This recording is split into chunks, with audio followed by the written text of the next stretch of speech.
So to be transparent, I've always had an issue with, cheating. I'd be in a relationship, and if I wasn't happy, I've been there. But I stayed in it. I stayed in it, but then I would go do my own thing. I've been there. Yeah, So so this is where I'm at now. So I'm like, man, I got to be trustworthy, and I have to be able to trust myself, man. And like for me, I don't drink anymore. I don't smoke anymore. And but my problem is lust. Like I love sex, and so I'm trying not to.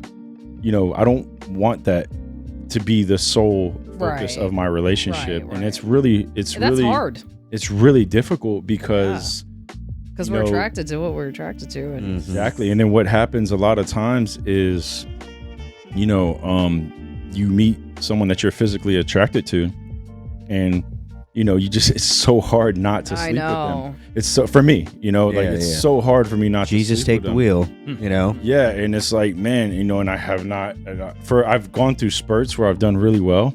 And I want to, actually was going to be very transparent today with you guys, man. I backslid recently. Yeah, I backslid, man. I know last week you said that you had went on this. No, I want to hear about this. Don't say who, but no. I was intentionally not going to, but I know that you've so. Yeah, so I backslid, like things started getting, like we were physically attracted to each other, and hanging around each other a lot, and things materialized. Boom, things happen. Okay. And then do you feel like that hindered anything? I believe so. For me, it did. How? Because I was like, man, I need to be, like I know that this is wrong, because I need to take that off the table. I need to get to know. I need to, like get the core of the person. Yeah, I need to have the self-discipline. If I can't have self-discipline, then I really can't be in a relationship. I should be able to, and through I get that to a point. Like me having self-discipline, that's going to help her, and then we're gonna get to learn each other better. Because once you you do that, it changes things. It changes everything. Your mind just is immediately like you look at that person for that. Okay. Like when you get those urges, for me, I don't know if everybody's like that. When you get those urges, that's what you want to do, So my testimony on this is, when I went to Vegas several months ago, I would get these words like before I wake up, like I see these words like real vivid, because I'm really plugged into the Holy Spirit, and it was like choice, Trinity. These words like, Daniel, so I read the book of Daniel, like these things were happening to me, and I haven't seen those words in like several months. Like I haven't seen those words. So the other day, right before I woke up, I saw Romans 8,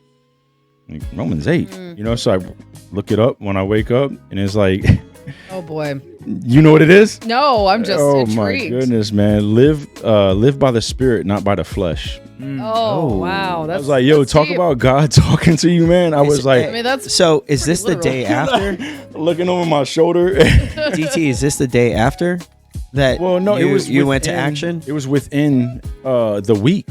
And then I opened up and I shared this with my brother and my sister. And then my buddy, my brother Brandon, he actually told me, he's like, bro, he told me this yesterday. He's like, really crazy, man. He's like, I had a really weird dream about you, man. And he's like, I didn't share it with you because I was a little embarrassed myself.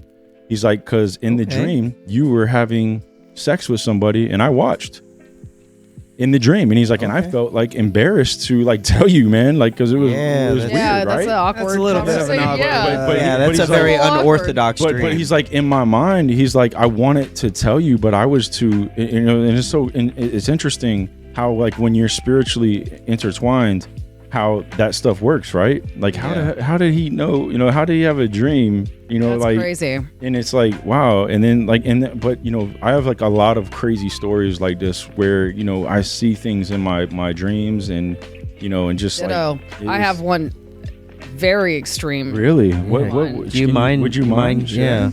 I told my mom about it because it was so intense. Thank you, man. Oh, Candy. Yeah, but Candy's a lady you can share with, though. Like, she is so receiving in terms of just communication. She's very, very sweet. Like sweet like Candy. Yeah. Yeah, like Very, very sweet. legitimately, like she No is. judgment. Just like you can talk to her. Yeah, Before Amber goes into the story, we were driving down to Florida. I was helping them move down from Nebraska, and Candy, like, she gets hard on herself sometimes. Oh, absolutely. It's She had looked at me, silly. and she was like, "Tom, I'm sorry if I'm a bitch sometimes." And I looked at her, I'm like, Candy, What? I've never ever seen you Ever. that way. But if you assume that you're sometimes a bitch, I love the bitch that you are. And she just started laughing hysterically, She's but really, that's really the kind of not. relationship I have with my mother-in-law, Yeah, which is that's beautiful. so cool, but man. she's just genuinely just a great person. Wow. Yeah, Yeah. good heart, like we were saying. Anyway, you were saying But- about your story. Yeah. So it's a dream I had. It was basically I was working in like a high-rise building or something, and it was essentially like the apocalypse. And Is this COVID? no, this is a couple years ago. This may be like 4 years ago.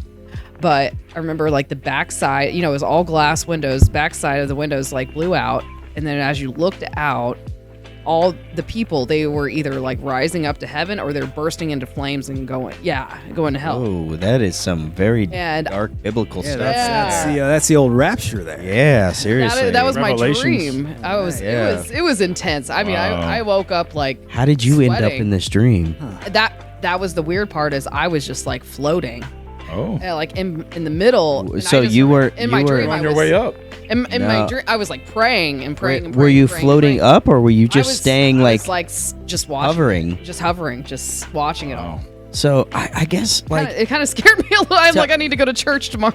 to unpack that, like I'm just trying to get like an understanding of like the meaning behind that, and I'm definitely no dream expert, but would that mean that like like your interpretation of the dream is like you were watching the mistakes or the I feel like the maybe positivity maybe of other I was people? in a bad place or something. It was like But I mean, you could Check almost yourself. you could potentially even argue that potentially you were an angel in that dream, Could be. and you were sitting like on the that outside positive watching either way go, right? Like people making bad choices or Yeah, good but choices. how did you feel floating in the?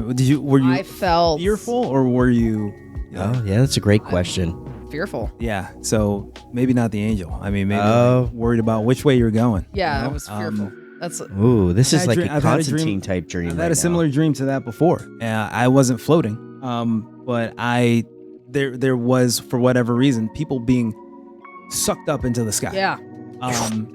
So it was a one-way thing, and it was like random, and I knew that they weren't going to a good place. I knew it was like, Oh. and I so see. it was like a very like How long ago did this occur?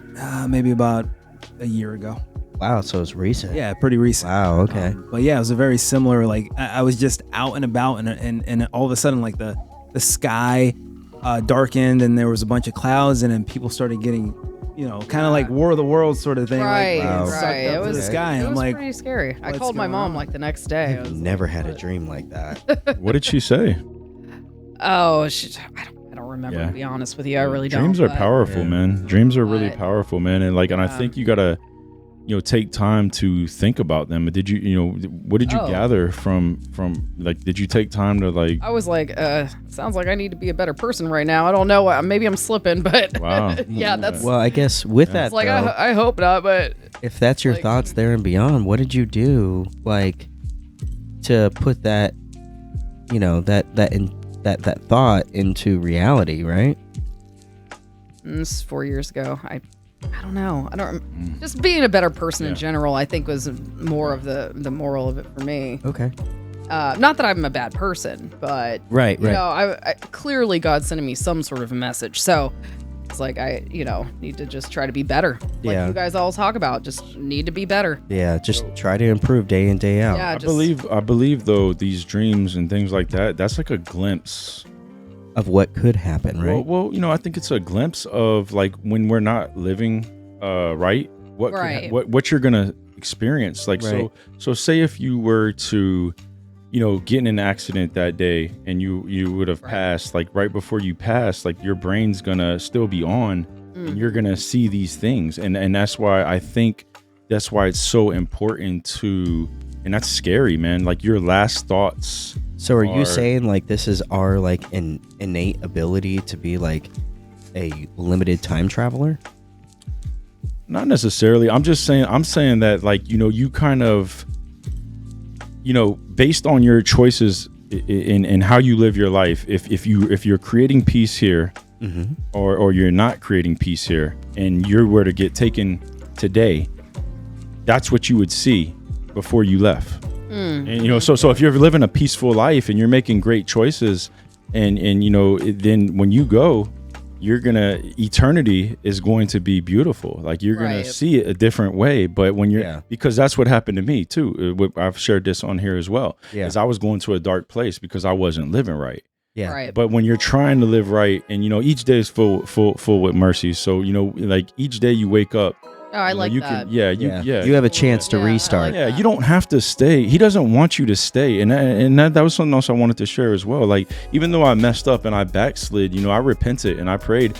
He doesn't want you to stay in that. Just misery. Don't keep doing it, man. Because if you're in that misery, how can I help anybody? Yeah, well, it doesn't breed a healthy environment. No, you have to whether get it that off be. of you. Outside or importantly inside, right? Absolutely. Most importantly, because what is going on inside eventually comes outside. Right. So like, get that off of you. Like, and that's what's so great about God, man, is like you can repent and say, God, please forgive me, and let it go. Give it to God. Okay. Give it to God. Yeah. And now it's gone, and now, and you got to trust that it's him. You trust him. It's gone. Don't beat yourself up anymore, and and move on, the next day. And it might take a little time to get over with, but forgive yourself. You got to learn how to forgive yourself. That's what God teaches, man. He teaches love, forgiveness, Beautiful and thing, man. One of the biggest things is, like, I think people, like, don't forgive, and that holds a grudge. Oh yeah, people harbor a lot of this stuff. Yeah, and it's like, yo, you gotta forgive. I personally struggled with grudges a lot when I was younger. I did not know how to move off of them. And that goes back to what we have mentioned, I don't even know how many times, is ego. Yeah. Because even if I was blatantly wrong in my younger years, I would still hold that grudge because I had too much ego to understand that I was potentially at fault. Or in some situations, completely at fault, right? Yep. So, understanding that and dealing with that and addressing that internally, man, like, that does you so much good. It really does, man. Yeah, it really does, man. Yeah. And as a I think that's one of the most important things right now for the world is like, we need to heal. Like, we are all so broken and all so messed up, and we need to get that forgiveness. We need to forgive people. We need to forgive ourselves. We need to forgive our parents. Right. We need to forgive the relationships we had that hurt us. Right. And but most importantly, you got to learn to forgive yourself. Amber, how do you deal with grudges? Like, what's your outlook on grudges? Like, if you were to in that situation, right?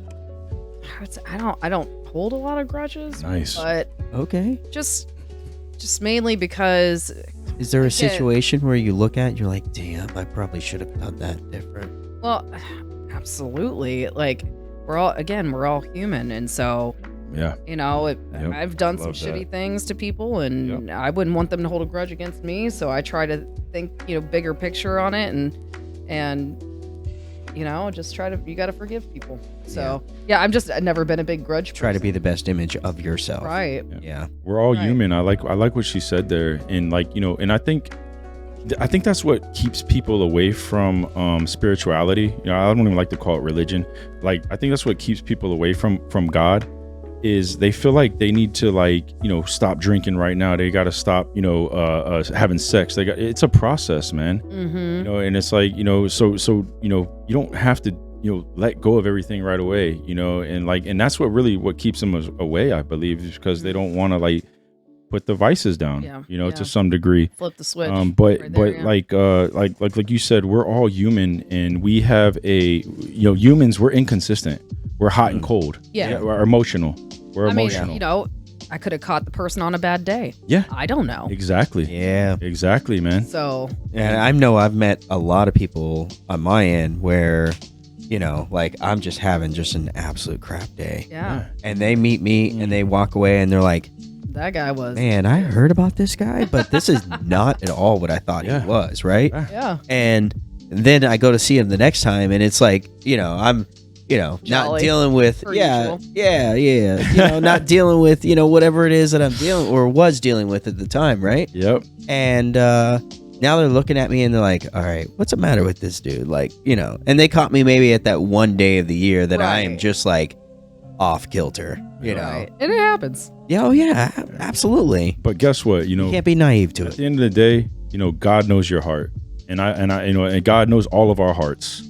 So that's really, like when people try to judge us and we judge others, at the end of the day, God knows your heart, man. Yeah. And that's what's most important, man. And I think overall, especially in this room, these people do more good. We do more good than we do bad. Right. And we're human. We have a model of perfection, which is Jesus Christ, but you're not expected to be Jesus Christ.